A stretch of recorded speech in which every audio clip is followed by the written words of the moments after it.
Unir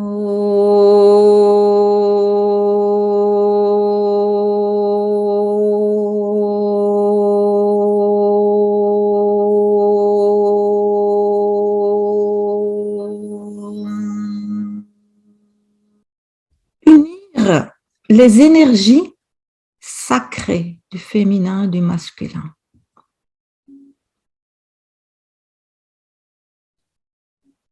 C'est le grand défi. C'est le grand défi de notre vie. Utpaladeva, un grand sage de shivaïsme de Cachemire du XIe siècle, disait « Shiva met son sceau sur le monde entier en divisant l'humanité entière dans les corps féminins et masculins. »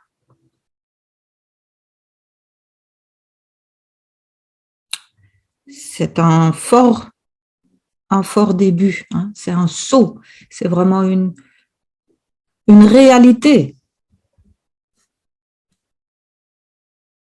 Et en même temps, en nous savons que cette union, cette retrouvaille de ces deux parties, de ces deux polarités en nous, est la complétude. Est ce que nous cherchons. Parce que ces deux polarités existent en nous. Même si une polarité va être plus présente selon notre sexe, les deux polarités sont présentes en nous. Et cette retrouvaille, cette fusion de ces deux polarités, c'est l'éveil, en fait. C'est la complétude, c'est la plénitude. Tant que ces deux principes ne sont pas en harmonie, nous restons quelque part accrochés dans la dualité, dans le déséquilibre. Donc, pour commencer de situer ces deux principes,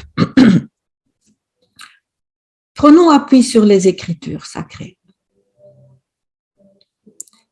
Il a été dit dans les Écritures sacrées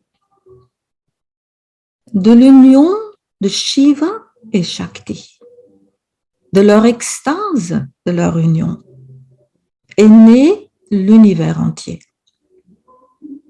L'univers entier est fait de l'extase. L'extase de l'union de Shiva et Shakti. Alors regardons un peu plus près. Qu'est-ce que c'est Shiva dans les écritures anciennes de l'Inde? Shiva représente le masculin, si tu veux, c'est un dieu masculin d'abord, c'est l'absolu. C'est la lumière qui se jette. C'est la lumière par laquelle tout existe. C'est l'émanation. C'est, et en même temps, c'est au-delà de toute notion. C'est la suprême réalité. Shakti est le pouvoir que Shiva a de se connaître lui-même. Shakti et Shiva sont inséparables. Shakti, c'est le miroir par lequel cette pure conscience, cette émanation, sait qui il est conscient de sa conscience. Et cette conscience qui est conscient, qui se connaît lui-même dans son miroir de Shakti, qui révèle à Shiva sa grandeur quelque part, c'est l'extase. Cette union de savoir en fait qui on est, c'est la félicité, c'est Ananda Shakti. Tous ces Shakti, tous les pouvoirs de Shiva, on l'appelle Shakti. Shakti est cette vibration sans laquelle Shiva ne peut pas se connaître. Shiva ne sera pas Shiva sans Shakti. Shakti ne sera pas Shakti sans Shiva. Les deux sont inséparables. Toujours. On va les nommer différents selon l'aspect qu'on va accentuer. Et donc, Shakti, ce pouvoir de création, l'émanation de la vibration. Pour que Shiva se connaisse, il faut bien que Shakti révèle et reflète quelque chose. Elle va créer le monde. Elle va créer l'univers d'elle-même, en elle-même. Elle se projette dans un monde de diversité. Un monde qui petit à petit prend des formes, prend des noms, prend des successions de densité. Et dans son pouvoir éternel, complètement libre, où il peut tout faire, Shiva par sa Shakti, il peut tout vouloir, il va se cacher. On peut dire c'est Shakti qui va cacher Shiva, qui va cacher cette union primordiale. Pour que ce qui va apparaître dans l'univers qu'elle crée sur elle-même, une distinction entre sujet et objet. Les deux seront séparés. Je suis avec un monde à l'extérieur qui est séparé de moi. Et comment Shakti fait ça? Par les voiles. Elle se voile, comme vous savez. Elle a le pouvoir de se cacher pour pouvoir mieux se retrouver, en fait. Il faut d'abord que les choses se séparent. Et se cacher se fait par les 5 voiles, 5 panchukas, que on dira en quelques mots, le voile sur l'espace-temps. Au lieu d'être omniprésent, d'être partout, les choses deviennent localisées dans un certain espace, dans un certain temps. Le temps devient linéaire avec un futur, un passé. La omniconnaissance devient une connaissance limitée. Et le pouvoir qui était illimité, de tout pouvoir faire, de liberté de créer, devient un pouvoir limité. Et la complétude, la plénitude devient sensation de incomplétude. D'où est né le désir de quelque chose. Le désir de quelque chose. Mais comme nous sommes devenus dans un monde limité, voilé, le désir ne trouve pas sa compensation, sa satisfaction.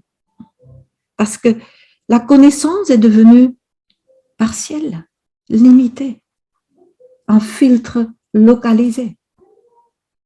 Donc rien ne peut vraiment satisfaire ce désir. Et là, on est arrivé le sujet individuel qui, par défaut, par oubli, va s'identifier à un objet, d'abord son corps, qu'il voit comme un objet qu'il s'attribue, comme une image mentale, ce corps c'est moi. Et puis il va se identifier à son conditionnement psychologique, à tout ce qui est dans sa tête, toutes ces interprétations du monde, tous ces filtres par son histoire, parce qu'il a appris, parce qu'il a entendu dans son localité, dans son espace limité. Et ce conditionnement crée des émotions, de frustration souvent, de colère, de peur, de tristesse, de tout ce monde qui est indomptable, qui échappe, qui arrive jamais à nous satisfaire. Et ces émotions vont nous reconfirmer nos croyances, notre interprétation, nos idées, notre personnage. Et il va engendrer encore plus d'émotions et vice-versa. Ça devient une sorte d'amalgame, un mélange contracté, où le masculin et le féminin sont devenus limités, contractés et intermêlés. Le masculin, on pourrait dire le masculin sacré, revenons à ces principes pour pouvoir le démêler, justement, pour mieux l'harmoniser par après. Le masculin sacré, cette conscience pure, cette omniscience de tout connaître, la connaissance pure, est devenue une connaissance limitée, une connaissance intellectuelle, par des filtres, par des interprétations. Le Ananda Shakti, féminin sacré, qui est aussi le Shakti de l'amour, la félicité de l'union, l'amour, qui est aussi l'extase de la liberté, parce que l'amour est libre, l'amour est complet, l'amour n'a pas besoin, l'amour à son plus haut niveau, elle est contractée. Elle devient frustration, devient émotion négative, souffrance, submergée par les émotions. Et vous savez, dans notre monde, nous avons trouvé la solution de le couper, de refouler, de revenir à l'interprétation, à la connaissance, sans pour autant pouvoir libérer. La libération qu'on cherche, c'est réellement la libération de cet enfermement. L'état enfermé du sujet individuel.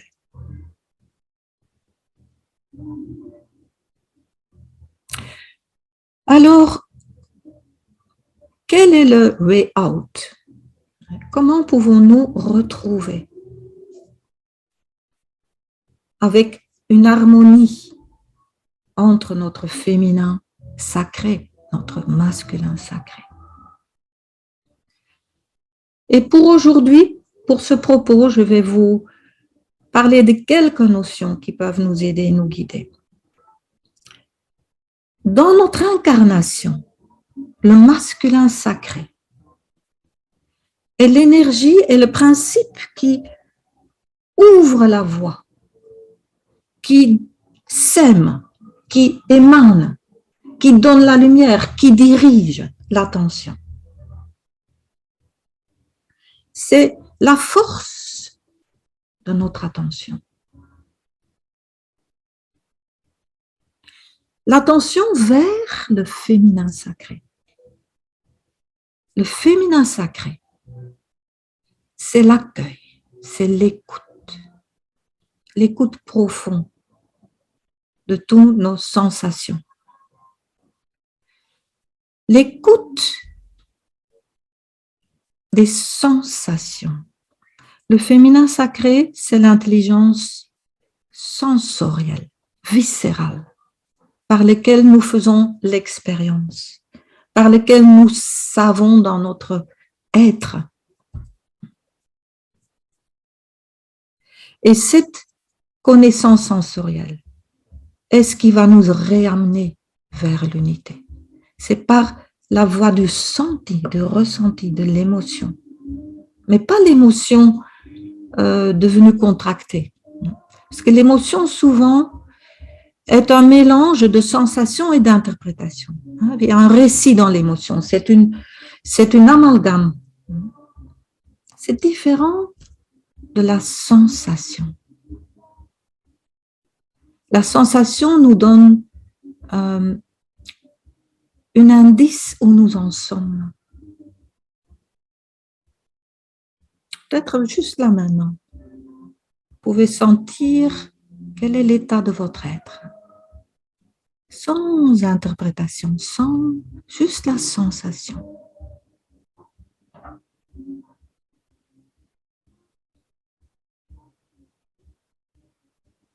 Quand nous nous sentons commencer à devenir plus léger, devenir détaché de notre personnage, de toute notre histoire, nous pouvons accéder à une sensation de paix, de légèreté, d'expansion, d'air en nous, de liberté. Et c'est par là que nous savons où nous en sommes. Ça, c'est le baromètre, cette liberté, hein, cette sensation nous indique et a envie de se approfondir. Et à l'inverse, quand nous sommes contractés, quand nous sommes dans une émotion, par exemple de colère, c'est pas l'émotion qui va nous propulser, qui va nous élever. Mais nous avons une sensation de cette colère. Comment elle est, tiens, oui, c'est pas agréable. C'est rarement agréable. C'est pas stimulant, c'est pas élevant, c'est une contraction. Et c'est un baromètre qui nous dit non, c'est pas la bonne voie. C'est ce qui nous fait chercher. Sans cette sensation, nos sensations de bien-être ou mal-être, nous n'aurons pas de guidance, nous n'aurons pas de baromètre réellement. Vous voyez cela? L'intelligence intellectuelle n'a jamais libéré personne. Si nous avons même tous les livres le plus haut, le plus spirituel, si nous restons à une connaissance intellectuelle, cela ne peut pas nous libérer.